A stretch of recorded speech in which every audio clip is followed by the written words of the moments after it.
Hey everybody, it's today, April 30th, 2026, and we are covering something that just sent shockwaves through every intelligence briefing room in Washington, every war cabinet in Tehran, and every trading floor from London to Singapore.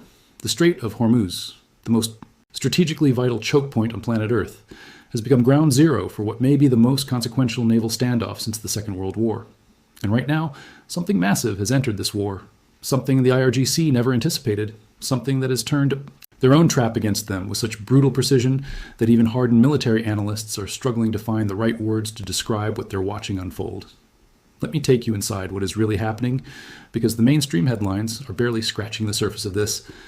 Cast your mind back to late February 2026. The United States and Israel launched a coordinated air campaign against Iran.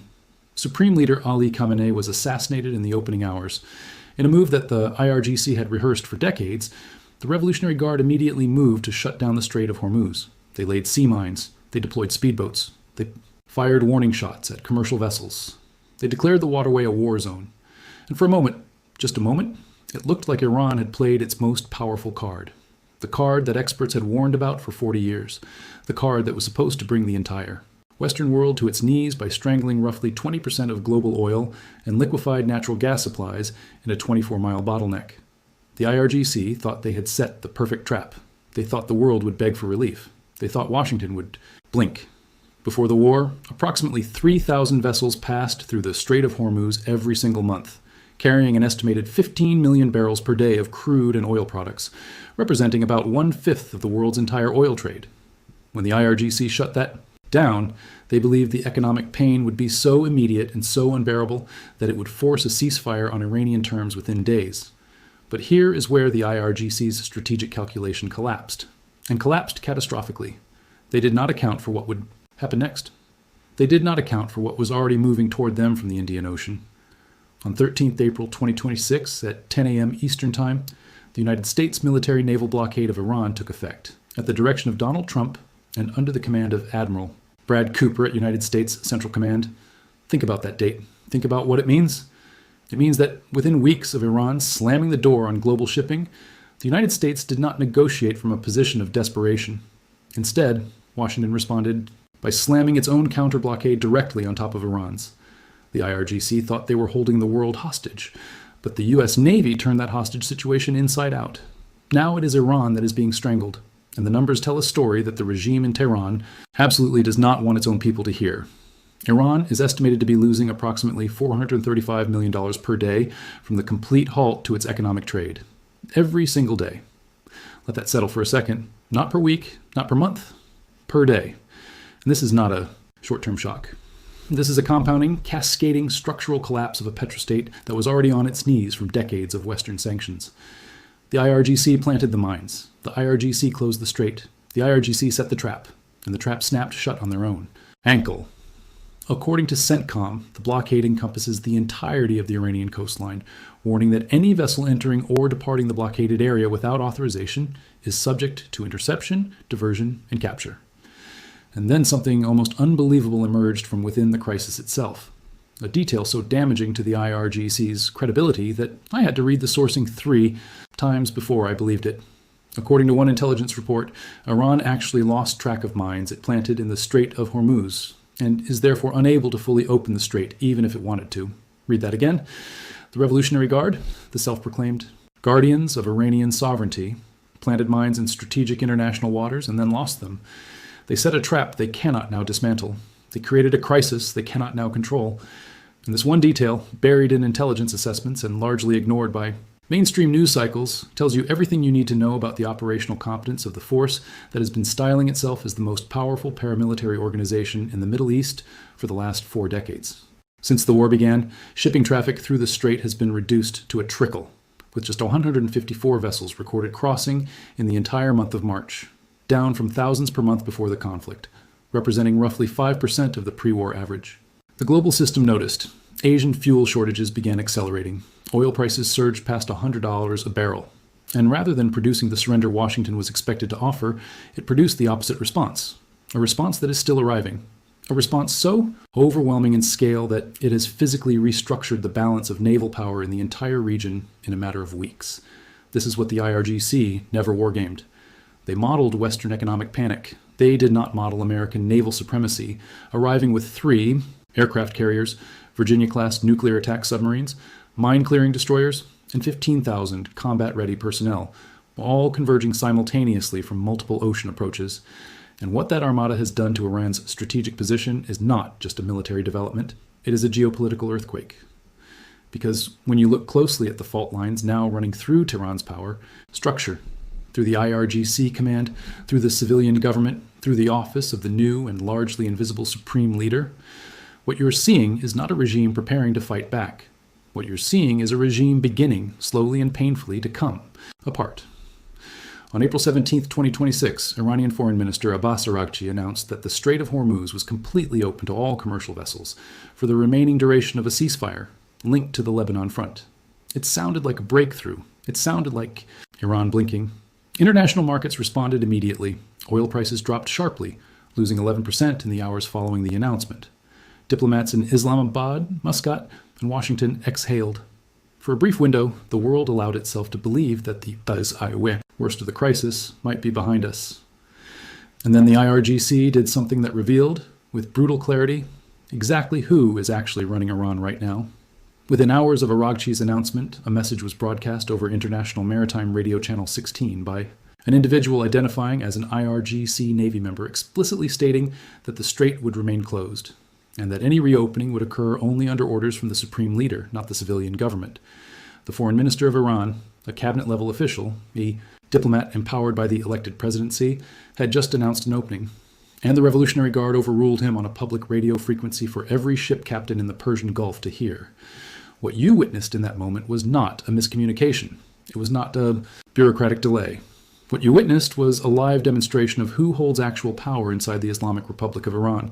And that institution is not the presidency, not the foreign ministry, and not whatever remains of the civilian state apparatus. It is the IRGC. And the IRGC is now operating with almost no civilian oversight at all. Here is why that matters so profoundly.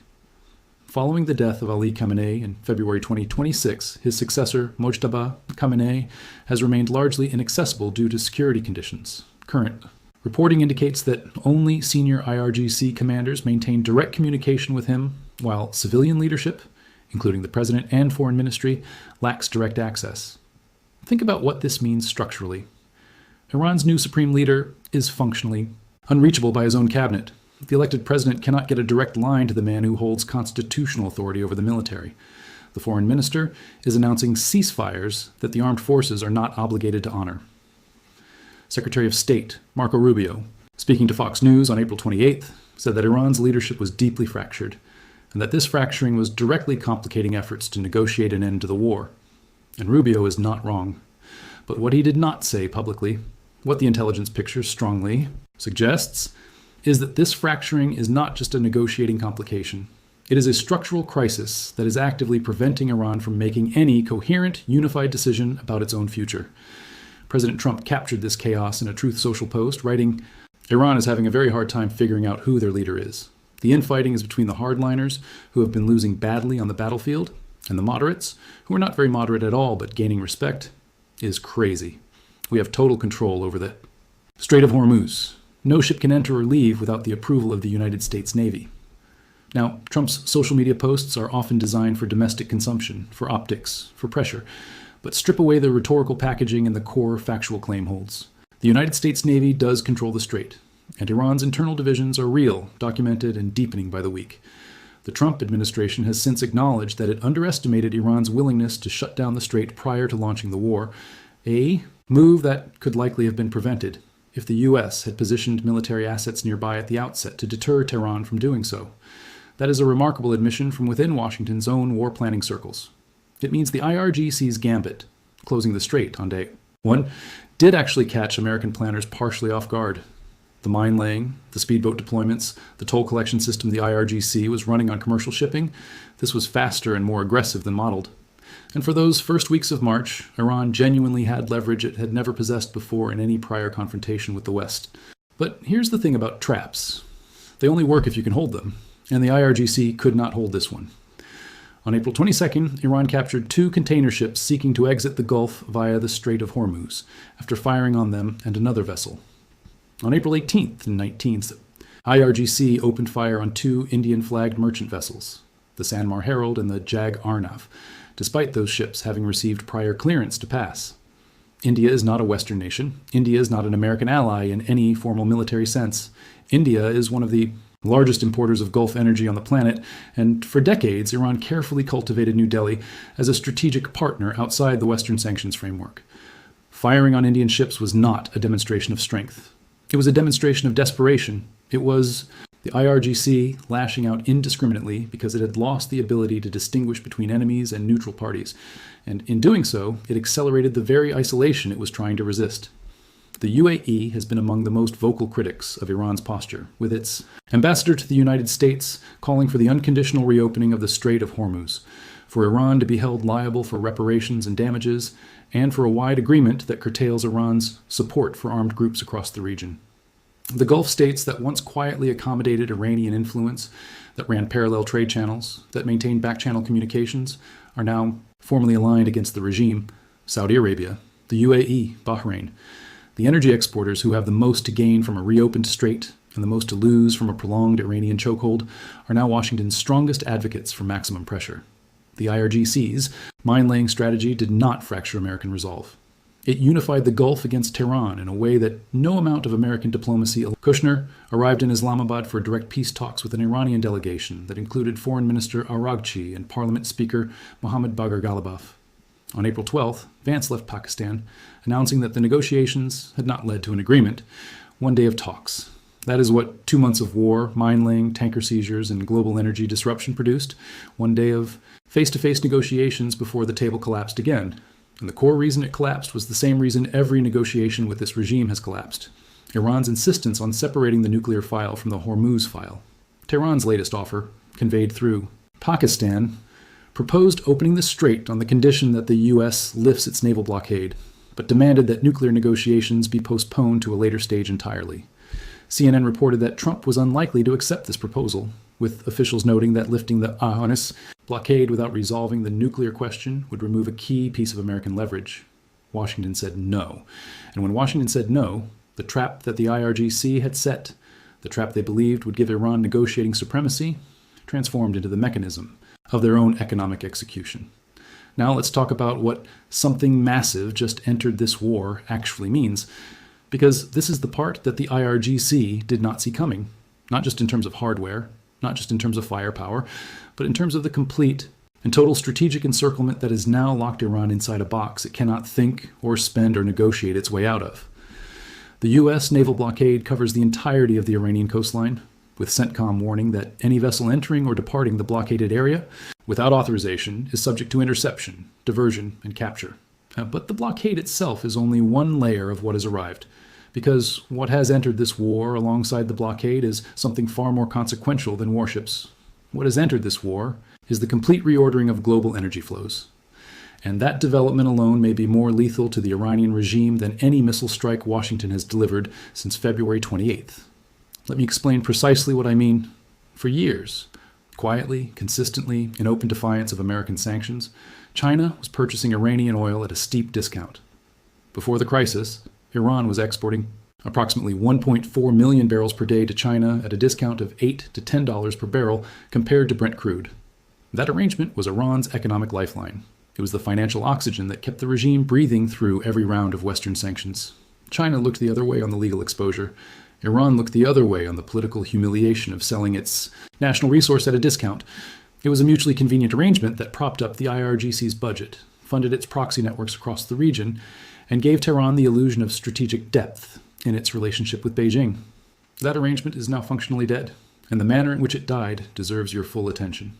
In early March 2026, reports emerged that Iran would allow only Chinese vessels to pass through the strait, citing China's supportive stance since the conflict intensified. China is the largest buyer of Iranian oil and had stressed the importance of protecting global shipping routes. So, in those early weeks, the IRGC was extending a special corridor to Beijing, a preferential lane through the minefield, through the danger zones, through the IRGC checkpoints. Iran was essentially telling China, "You are different, you are protected, you are our partner." It was the last major card Tehran held in its relationship with the world's second largest economy. And Beijing took that corridor, loaded its ships, and then did something the IRGC's strategists had catastrophically failed to anticipate. China began evacuating its citizens from Iran. Think about the signal that sends. Not a diplomatic protest, not a strongly worded statement from the foreign ministry, an evacuation, emergency flights, consular staff pulled out, families of Chinese workers and business personnel extracted from Iranian soil. When a country of China's strategic weight begins physically removing its own people from your territory during a war, it is not expressing concern. It is writing a verdict. It is telling every government in the world, without needing to say a word publicly, that it does not believe the Iranian state can guarantee basic security. It is telling markets, insurers, energy traders, and shipping companies that the risk profile of Iran has crossed a threshold that even Beijing, with all its tolerance for geopolitical complexity, is unwilling to absorb. China condemned the U.S. naval blockade as irresponsible and dangerous, with the Chinese foreign ministry spokesman stating it would only exacerbate tensions and undermine the already fragile ceasefire agreement. China condemned it publicly, and then China quietly adjusted its energy procurement strategy away from sanctioned Iranian crude. Because when the U.S. Navy is physically blocking your tankers from reaching Iranian ports, the calculation is simple. Why fight the U.S. Navy for discounted Iranian oil when the UAE is sitting right there, producing unlimited volumes of fully legal, fully insurable, internationally certified crude with zero sanctions exposure and zero mine risk? The energy bridge between Beijing and Tehran has not just been strained, it has been rerouted, and Iran had no answer for that. China and Russia both vetoed a UN Security Council resolution on April 7th that would have enhanced maritime security and protected shipping in the Strait of Hormuz. They vetoed it. They gave Iran a diplomatic shield at the UN, and then they adjusted their own behavior on the ground in ways that made that shield entirely symbolic. Russia, meanwhile, is fighting its own grinding war in Ukraine. Moscow's military-industrial complex is stretched. Its foreign exchange reserves have been under pressure for 2 years. Iranian Foreign Minister IRGC flew to Moscow seeking diplomatic leverage and foreign support, and returned, with what every serious analyst already knew he would return with: warm language, no commitments, and zero tangible relief. Russia cannot open the strait. Russia cannot replace China as Iran's energy customer. Russia cannot send its own navy to challenge the U.S. blockade in the Persian Gulf. Moscow is not going to start a direct military confrontation with the United States over an Iranian regime that is already signaling internal collapse. U.S. military officials are now developing new contingency plans to target Iran's capabilities in the Strait of Hormuz in the event the current ceasefire falls apart. Let that sentence breathe for a moment. The ceasefire, fragile, contested, repeatedly violated by both sides' own accounts, is still nominally in place. And behind closed doors, the Pentagon is already designing the operational framework for what comes next if it collapses entirely. The IRGC Navy's Deputy for Political Affairs, speaking on April 28th in the southern Iranian city of Manab, warned that in the event of any fresh U.S. military action, the IRGC Navy would deploy its new capabilities, employing smart targeting and promising to set American vessels ablaze. That is the public statement. That is the face the IRGC presents to its domestic audience and to the Iranian street. Defiant, unbroken, threatening fire. But Ridlitz parallel track. Trump wrote on April 29th that Iran had directly informed the U.S. it is in a state of collapse and is urgently requesting the opening of the Strait of Hormuz as it tries to figure out its leadership situation. The same institution threatening to set American vessels ablaze is privately begging for the strait to be opened because the economy is disintegrating beneath its feet. This is not a contradiction. This is the defining feature of a regime that has lost coherent strategic direction. Public defiance is the IRGC talking to its hardline base. Private desperation is the reality leaking through every back channel, every Pakistani mediator, every emergency communication to Washington. The two faces of Tehran are no longer even pretending to align with each other, and that gap between the public posture and the private reality is the most dangerous space in this entire crisis, because regimes that lose the ability to reconcile what they say with what they actually face are regimes that make catastrophic miscalculations. And the IRGC, an institution that lost track of its own minds, that overruled its own foreign minister on a public radio channel, that is now receiving orders from a supreme leader who cannot even be directly reached by the civilian government, is precisely that kind of institution operating at precisely that kind of moment. So where does all of this leave us right now, today, April 30th, 2026? What does the end game actually look like? And what is the something massive that has entered this war that changes everything going forward? Here is what I have been tracking closely, and what I think most analysts are underweighting. The most significant new force that has entered this conflict is not a weapon system. It is not another carrier strike group. It is the complete and irreversible collapse of Iran's strategic logic. Because the IRGC built its entire deterrence doctrine around one foundational assumption, that closing the Strait of Hormuz would be so economically catastrophic for the West that no American administration would dare push back with full military and economic force. That assumption is now dead, and the death of that assumption changes the power calculus in this region for the next generation. Traffic through the Strait of Hormuz has run at approximately 5% of pre-war averages across the last 2 months, with just 154 vessels recorded crossing in the entire month of March, compared to roughly 3,000 per month before the conflict. The global economy absorbed that shock. It was painful. Oil prices spiked past $100 a barrel. Asian fuel shortages accelerated. California's gasoline prices exceeded $5 a gallon. But the Western alliance did not fracture. NATO did not splinter. The Gulf states did not defect toward Tehran. The global system bent. It did not break. And that is the strategic revelation that changes everything. Iran's supreme deterrent, the one card no one wanted to call, turned out to be a card the other side was willing and able to absorb. Iran's latest proposal, conveyed to Washington through Pakistani mediators, offers to reopen the Strait of Hormuz on the condition that the U.S. lifts its naval blockade, while requesting that nuclear negotiations be postponed to a later stage entirely. And Washington's response has been exactly what you would expect from a side that knows it holds superior leverage.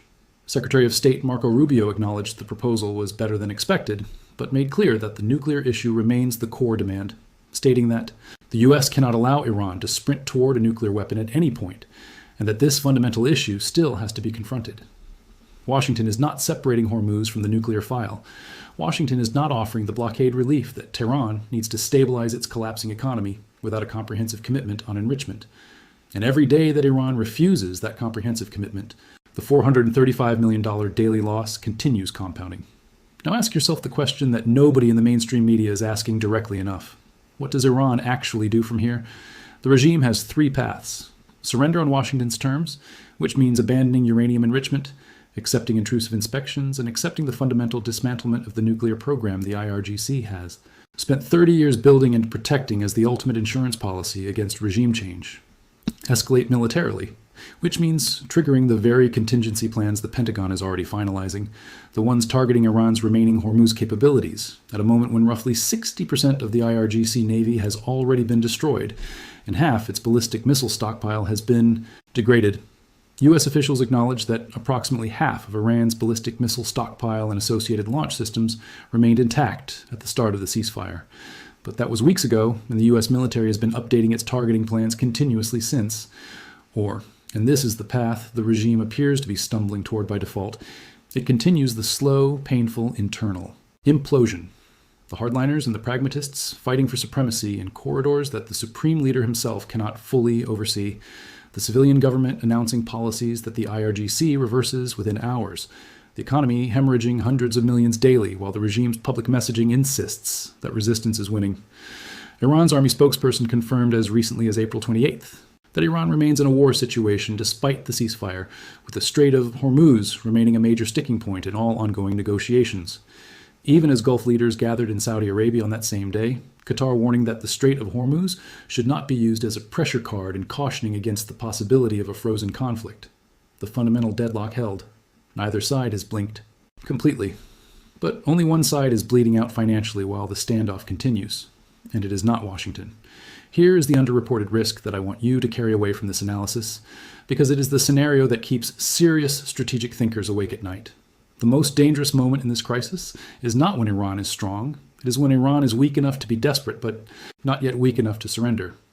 A regime caught in that exact space, publicly defiant, privately collapsing, militarily degraded but not destroyed, economically strangled but not yet at zero,